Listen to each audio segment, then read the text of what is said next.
Hi, welcome to the gym garage, my pride and joy of my home. Forget home decor, interior design. Show me the gym, right? It has been quite a while since I've done like an in-depth gym tour of all of the equipment and talk about where we got everything. And I don't think I've ever posted that on YouTube. So that's what this is going to be. I'm going to go over everything, where we got everything, try to bring up the pricing if I can find those documents, because I have been building up this gym since gyms shut down in 2020. So it's been like, 4.5, almost 5 years. It's been in 2 different garage setups, and now we finally settled here, and I am just so happy with everything. I love everything that we have. It's stuff that I use every single week. So if you're looking to outfit your own home gym, or you're just a little curious and nosy, here's the full gym garage tour. Now, before we get into it, the building itself is a barn style extended 2.5 car garage that was already on the property when we bought this house in the summer of 2022. So the garage was already here. The driveway that's paved that comes back into the backyard was already here, and it was very nicely finished. The drywall was all installed. These lights were installed,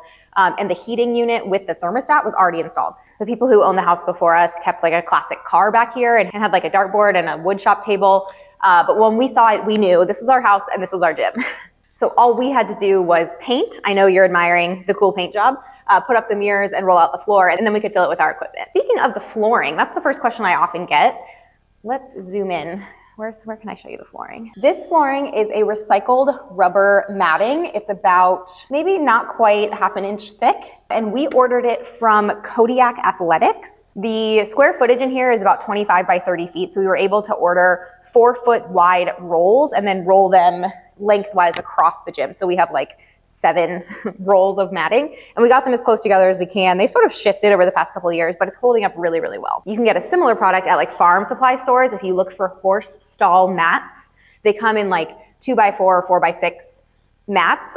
So if you have a smaller space that you're filling, that's what we did at the old house. We got a bunch of those mats and just put them up next to each other. They're really heavy, so they don't shift very much. So that could also be an option if you don't need so much flooring. These mirrors are actually 3x5 panels, and we bought all of these at Lowe's. And then my husband just hung them up next to each other. So like right here, we have like 3 across. And I think total we have like 10 of those panels hung along this long wall and then this back wall. Now, this corner, this is the only clip you're gonna get of it. This is kind of the part that reminds us that it's a garage, right? It's my husband's gardening stuff and just kind of like where we throw stuff. And then the man door is right there. And across this wall, we have the garage door. It's just a 2-car garage door. So you can see like lengthwise, this is a 2.5 car like extended garage. As we come around, this front corner is the free weight dumbbell section of the gym. Here in the corner, I have hooks for hanging resistance bands. I really like things to be like organized in their place. So the resistance bands goes there, and then we have our full rack of dumbbells. These dumbbells and the rack came from Extreme Training Equipment. That was the company. And we have 5-pound dumbbells up to 100-pound dumbbells. And they do all get used by either me or my husband. So before this, we had some adjustable dumbbells, the Bowflex ones, and they were great. But we really wanted, since we have the space, we wanted to spring for a full rack. These are the rubber-coated hexagonal dumbbells. They have a really nice grip in the middle, and the rack holds them perfectly. In front of the dumbbells, of course, we need some benches. So this is just like a little cheap adjustable bench from Titan Fitness. I think I got it on Amazon, and it's fine. It's like a little rickety, but it does adjust up, so you can do a seated bench or a flat bench. This one's really lightweight, so I kind of move it around the gym where I need it. And then this little bench is a decline bench, mostly for sit-ups is what I use it for. It's from Marcy Fitness, and I also bought it on Amazon. It does the job. It's pretty basic, but that's all you need. And then this bench is a lot heavier and more heavy duty than the other one. This one's from Inspire, and really we got it because it comes with this leg extension leg curl attachment, and so I use it pretty much just as a leg extension leg curl machine. It's a little bit bulky for me to bench press on, and because the padding's so thick, it makes it a little bit too tall for me. So it kind of stays stationary here, and I use it just for the leg extension leg curl. Once I realized this bench was so big and clunky, I bought the little bench just for a little bit more like accessibility. In this corner, I have a few sets of kettlebells and a kettlebell rack. These were actually the first pieces of equipment that I bought when gyms first shut down, when COVID happened in my old house, because I just needed some free weights at home. These were like the most available that I could get, and I ordered them right from Amazon. I believe they're in my Amazon storefront. So I have 20s, 30s, and 40s of kettlebells. I use them occasionally, but recently I've been training a lot more with the dumbbells. I also have a hex bar that is from Titan Fitness as well.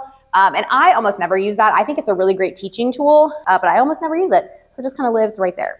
In this back corner is the squat rack and the plates and the barbells. And this squat rack is also from Inspire. All of the Inspire stuff I actually bought from a fitness supply store that's kind of local to me, but the brand is Inspire. This rack is like their smaller power rack because originally we had this whole setup in a 1-car garage and that fit in there. I really like it. The rack is about 7 feet tall. We have 10-foot ceilings in here, so that fits fine. It has my pull-up bars across with all the different grips, which I really like. And the rack itself came with a bunch of accessories. So it has the safety bars. It has like front safety bars that come out. It has dip bars. It has a landmine attachment. So it serves all the purposes that you would need for a squat rack. And then for barbells, I have 2 barbells. This barbell that I keep on the rack and I use the most is from Rogue, and it's just their standard Ohio power bar. And then over here tucked in the corner, we have the plate tree and my second barbell. This is a deadlift bar from Rogue. And I love it, but I haven't been deadlifting recently. I really hope to bring that back this year, bring my deadlifts back. The plate tree we also got from that same fitness supply store. I have a full set of bumper plates. So I have 45s, 25s, and 10s in the rubber coated bumper plates. And then I also have a full set of standard iron plates. You know, you can hear them, they're metal, as well as 1, 2, 3, 4, 5 sets of 45-pound plates there. So some of my plates live over here and some of the plates live on the Smith machine, but this is all like the free weight barbell stuff. And then hanging in the corner over here, just a couple of hooks for the accessories for the barbell stuff. So I have my weight belt, my Versa grips, and then the collars that we use. And I prefer these like plastic clip collars because they're so much easier to use than those like squeezy ones, you know what I mean? Continuing our tour around, next to the plate tree lives the plyo boxes. These are both from Amazon. I have them linked in my storefront, and I don't actually use them for plyometrics ever. I use them for like step ups and hip thrusts and something where I want like a really solid surface to like step up on as opposed to the bench that has padding. This one's 16 by 20 by 24, and this is 12 by 14 by 16. Here under the stairs, we tucked in this corner cable stack. This is also from Inspire.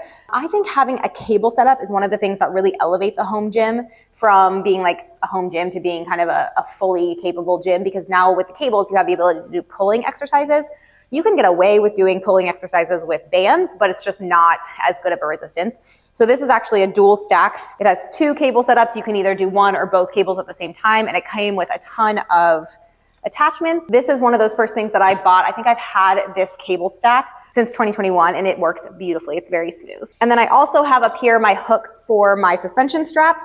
These are like off-brand TRX because I wanted them to be teal. And these then can hook here. If I want to do any TRX stuff, it just hooks right onto this machine, and I use that as the stability. Under the stairs, we just have shelves. It's a great place to kind of tuck this away, all of the things that like need to be put on a shelf. So I have my shoes down here. We have some yoga mats, ab roller, deodorant, gummy bears, just like random stuff. And then the other attachments from the squat rack are just tucked under there, and my stability balls under there. So that's kind of all tucked under the stairs, and a paper towel holder because like you never know when you need that. One machine that I just splurged on because I wanted it, and I probably could have gotten away with not getting it, but I really love it, is this leg press machine. The brand is Body Solid, and it's actually a leg press hack squat combo, and I use it primarily for the leg press. It's a smaller profile leg press than what you see at the gym, so it's narrower, which means my feet kind of stick off the platform when I'm doing leg press, but like I don't really care about that. And then you can pull this out, and then this comes down and locks in place, and this flips up. And now it's a hack squat. That transitioned really nicely. You can use it for either one, and it holds a really good amount of weight. Like I said, I use it mostly as the leg press. Next to the leg press is my treadmill for cardio. I think a treadmill is the most versatile and allows me to do both moderate intensity and high intensity interval work. This treadmill is a Nordic track. It has like a big screen that I never use for anything, but I really like it. It has a powerful enough motor for me to run sprints. It has a nice high incline for moderate intensity work. So big fan of the Nordic track treadmill. And then next to that, we have the Smith machine. And this is the newest addition to the gym garage, and the last final thing that I really wanted to complete it. It is also from Body Solid. It's the Powerline Smith machine. It's just like a basic barbell Smith machine, nothing fancy going on. I do have it, I don't know if you can see that, I do have it weighed down right now with some 60-pound dumbbells because we haven't bolted it into the floor. So that's something that we probably should do, is get it bolted in. And again, could I have gotten away with not having a Smith machine? Absolutely, because I have a barbell rack. But for things like reverse lunges and step ups and single leg work, that added stability is just such a bonus with the Smith machine. I also love it for glute bridges. It is not a purchase that I regret at all. And that's it. That is the gym garage. There's lots of open space, but I think it's set up really nicely and organized nicely. I'm very happy with it. I think that covers all the equipment, although everyone always asks, what's up the stairs? And it's just attic storage space. It's nothing exciting. It's got like 5 feet of clearance, and we have a bunch of junk up there. If I missed anything, or you have questions about any of the equipment that I didn't talk about, leave it in the comments. And make sure you're following along because I'm coming out with a new program soon that uses this equipment that you could do in the gym or at home with dumbbells. Make sure you're subscribed and happy training.